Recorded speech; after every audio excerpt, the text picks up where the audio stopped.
Morning, take number 3 I think, because the bloody camera's fallen off the mount about 3 times.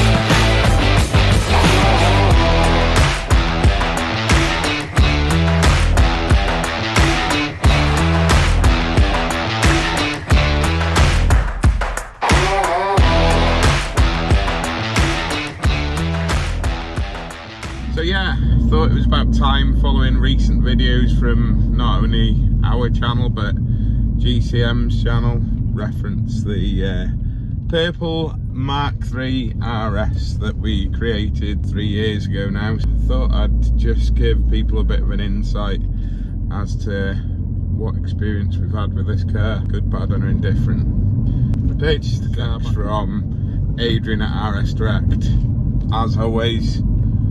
An absolutely amazing service from AD. Rang him up, I think, the same day as it went live, got the order placed, sorted the paperwork, sent the recovery truck in, and that was that. All good, great car. Sent it off originally to Revo. They still make our filters for us now, as you all know, BDP branded ones. Check them out if you haven't already. They're on the shop. We've got kits for every make and model. So yeah, they had the car for about a month or so, doing some development work for us alongside some other companies that took the car afterwards. So I had the car back with about 500 miles on, maybe a little bit more to be fair, before giving it away to the to have the development work. Then probably only covered about 20 miles, maybe 30 miles in the car. Yeah, it didn't have much time at all to test it in its standard guise. This is falling off, but that's no bad thing. There's plenty of originals that I've driven since. So this is where the story starts. So we installed some of our own bits, our own induction kit. AirTech kindly provided us with an intercooler. We fitted our own exhaust system, and all was good. Stage 1 Revo software, and then on to stage 2 beta Revo software before it was released for the Mark III. All was fantastic. I still hadn't done too many miles in it. Car was black. We then wrapped it purple, and at the same time fitted all the Mishimoto products that Owen at Mishimoto kindly provided us with. Again, fantastic products. We just wanted to test some new bits out on the car to bring you some more content. So yeah, 2018 comes. We've wrapped the car, spent loads of time, loads of money, loads of effort. Mishimoto products all in place, Mishimoto branding all in place, and tonight before Ford Fair, yes, car's looking mint, everyone's looking mint, apart from me of course.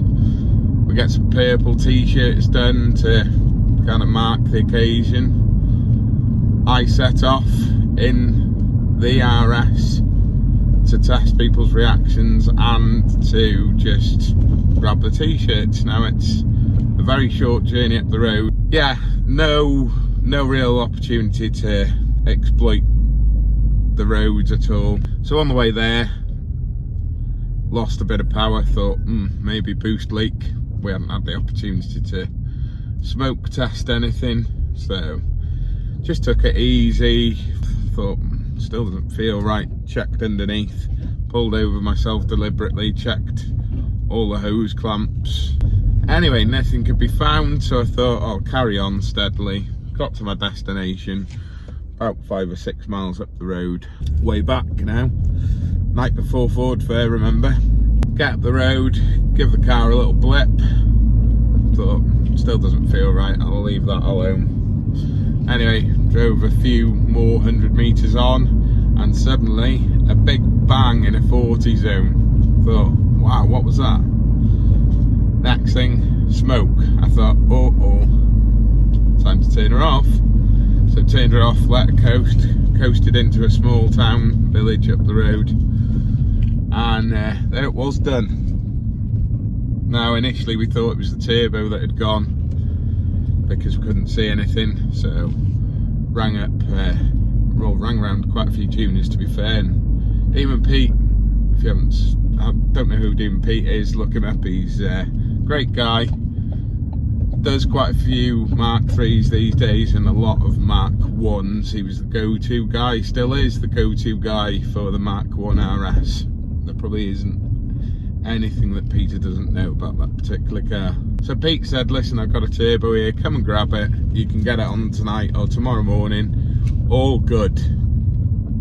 I had this nagging feeling, and to be fair, the whole sorry situation had really kind of made me downhearted, if I'm honest, like everyone gets in the car scene. So decided not to rush it, thought, do you know what, we'll just take it on the trailer, reveal it with its new colour, not running, nobody's really going to know or care, it'll be fine. Nobody really did know or care. We offloaded it at the at Ford Fair, and it went down the storm. There was loads of photos. The only thing we couldn't do is do any pops or bangs or anything, not that displeased many, to be fair, like Robert Oldman, who loves this popping and banging. Thought, do you know what, we'll get it back, be a simple fix.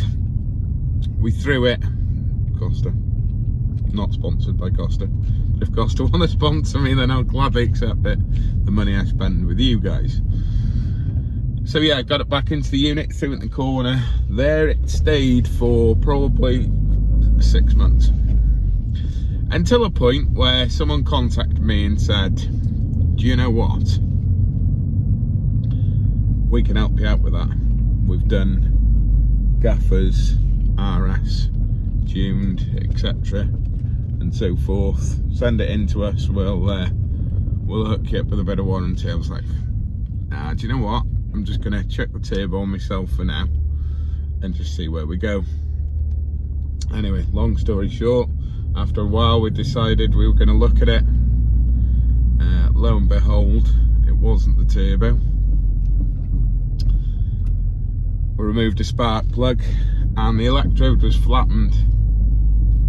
Now, common for these engines, not only is the issue with the cracking of the block, as in the whole block, the outside lot, the issues with the gasket, the diff, the pistons, the whole 9 yards. So at this point I thought, you know what, I am going to contact them about warranty. Long story short, I was told to take it into this dealer.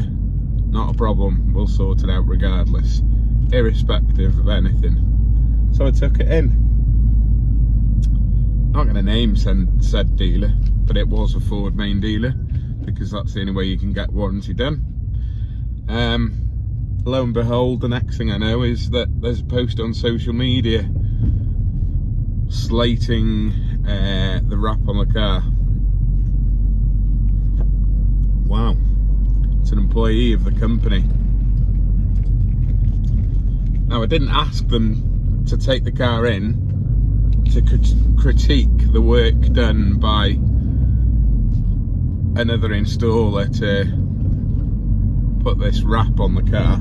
It was a 3M, instantly it was a 3M installer, and yeah, a 3M approved installer. And some of the work that he was critiquing was actually done by a 3M trainer. Anyway, regardless, it's been on 3 years now and it hasn't fallen off, funnily enough, even though they said it was absolutely shite and peeling away. So yeah, car lands at this place, sits there for weeks and weeks, they don't do anything with it, unlike what they promised. Anyway,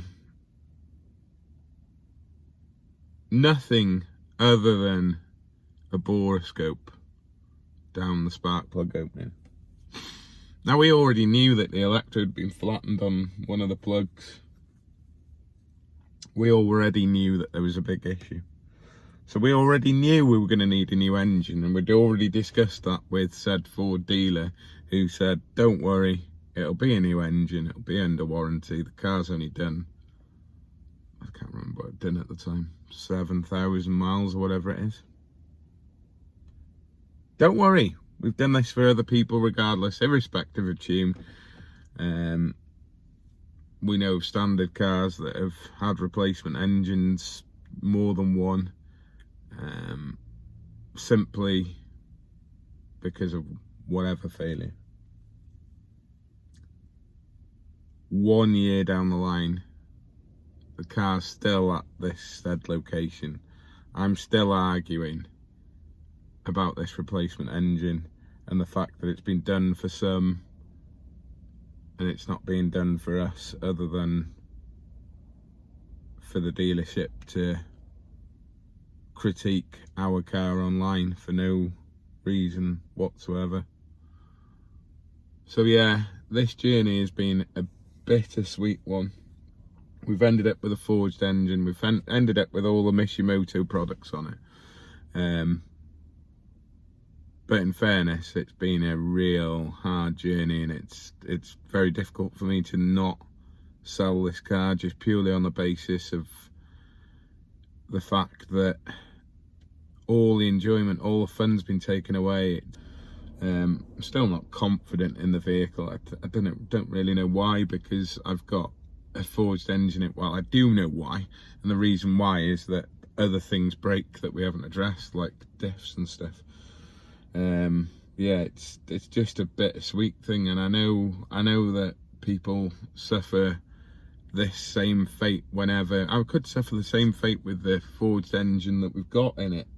Not particularly that same fate, but there could be something that develops on it. You know, we've only done, I don't know, 5 or 8,000 miles on. I'm certainly disappointed, and this is just my opinion, and I know it's the opinion of various other YouTubers if you look at slowest RS from the US. So that's why this car's still 440 brake, just a Revo stage 2. It's probably why Revo haven't gone any further with it as well, and it's probably why you don't see many big power cars out there Mark III wise, other than the Devil Developments ones. And I've got to applaud Lee for doing what he's done with the Mark IIIs. He's taken well, in my opinion, a big gamble, because he started off with an engine that's like, you know, the manufacturer didn't get right, and he's trying to improve it and put power through it, and more power to him. And that genuinely is an honest statement, because someone who takes on something like that, that's got reliability issues in the first instance, definitely needs recognition for that. It's not something that we certainly want to do too much of, because not for any other reason than I've just seen so many around me, so many friends with these that have had so many issues, and they aren't all just the same. They are relatively similar, but you know, dissimilar in many ways. So I've ended up with a forged engine, all my Mishimoto bits that I originally had on it, and a car that I'm like downhearted about. I've got a love-hate relationship. 1 minute I love it, the next minute I hate it. It's just really, really hard for me, and really disappointing, because I don't want to bow out of the Mk3 RS scene. Especially being as this may be one of the last ones. It may or may not be, who knows. Yeah, just disappointed really. So the question is now, and something that George is pushing me to do at GCM, and I've wanted to do for ages. It's something that I've wanted to partner up with someone on, and something that came up in discussion. as you all may or may not know, another name out there big in the game is, as they say, or George would say, big in the game would be Sitech Racing. Now Simon Smale and BD Performance, or Sitech and BD Performance, or Simon and Darren and Ben have been good friends for ages, since the very start, since it was a race to the finish in terms of power wise. Simon beat us at the very beginning and definitely beat us to the 600 horsepower mark. It was good times. Simon, you're a great guy. He's done a few bits of mapping for us most recently, and he's got another one to do, and another tweak hopefully to do. If you look up in the previous videos, you'll see that we've got Nick's high-powered 720 brake horsepower on pump fuel, ST225. Amazing car, one of my very favourites, with so many miles on it, but looks absolutely belting. So if you haven't checked that out, check that out up in the link. So yeah, Simon, we had a chat about going more power with the Mk3 RS. Now, he dived out of the Mk3, his own one, a while ago, and he's gone back to doing, he'd left his Mk2 RS languish for a while. He's resurrected that and gone for some power. He's done some runs most recently, not too far away from us. I think it was in York, some top speed runs. He's getting some great pulls there. He's a great guy, someone we really want to work with. But what we want to know is, because I can't decide, do we go further with the Mk3 RS and see how far we can get? Do we join forces with Simon? If you think so, put a comment in the links below. If you haven't already, then have a look at the previous little tabs of the performance pack that we fitted to Darren's Nitrous Blue RS really recently. That went down really well. Great bit of kit and a load of saving on that performance pack when they're on offer. Only the very best hardware as well from Revo, so thanks to them. Yeah, let us know in the comments. We're probably not going to be able to stick with Revo to go any further. We're probably going to have to use a standalone system, but who knows, maybe Revo will watch this and say, do you know what, we want to work alongside you. Who knows? What turbo do you think we should fit? Do you think we should fit the precision one, or do you think we should maybe look at something different? What fuel system? Obviously, if you've watched Lowest RS, he's got a load of good information on there, and it's going to enable us to bypass that that kind of development program somewhat, in some small way. But yeah, let us know in the comments down below if you think that we should get the Mk3 RS moving again. And that's hard for me to ask, because I'm kind of so deep in with it. And you know, like I said, look up RS Direct, they're on YouTube as well. Adrian, mate, please don't take this as a reflection on a purchase from you, because it's not. Because as always with Adrian at RS Direct, you only get the best, and that's not, this video isn't to take anything away from Adi. He has been an absolutely great friend and a rock over the years. So Adrian, honestly mate, banging car, you sold me a minter. But yeah guys, just to end on a positive note, it's been great making these videos with George, little George and big George, i.e. my little boy, and George GCM. It's been great meeting Luke and a few of the others. It's reinvigorated and brought a load of positivity, and I really enjoy making these videos. I really do, for nothing more than the comments really, and the thumbs up. And I know that sounds sad, but I think George kind of feels the same way, you know, other than the success of it. And it's just a great feeling to know that someone's enjoying watching the content, and someone's enjoying watching what you're doing on a daily basis, and why you did this job in the first place. So without you, the viewers, we couldn't continue to make this content because it wouldn't make any sense other than for a kind of history file, as it were. So yeah, thanks. If you're new to the channel, then consider subscribing. I actually managed to get the word subscribe out, or subscribing, without lisping. Consider subscribing, hit that like button, smash the bell icon to keep notified of new content, and drop a comment below to let us know turbo, no turbo, sell the car, get rid, get, I don't know, a Fiesta instead, or whatever it is you think that we should do. Comment below. Come on, give us some feedback. Also give us some feedback about videos that you'd like to see in the future. Coming up shortly is a video from GCM, and we'll have a behind the scenes. That'll be a little interesting transmission install, so watch out for that in the coming days. And for now, we'll see you in the next installment, whatever that may be. Cheers, guys.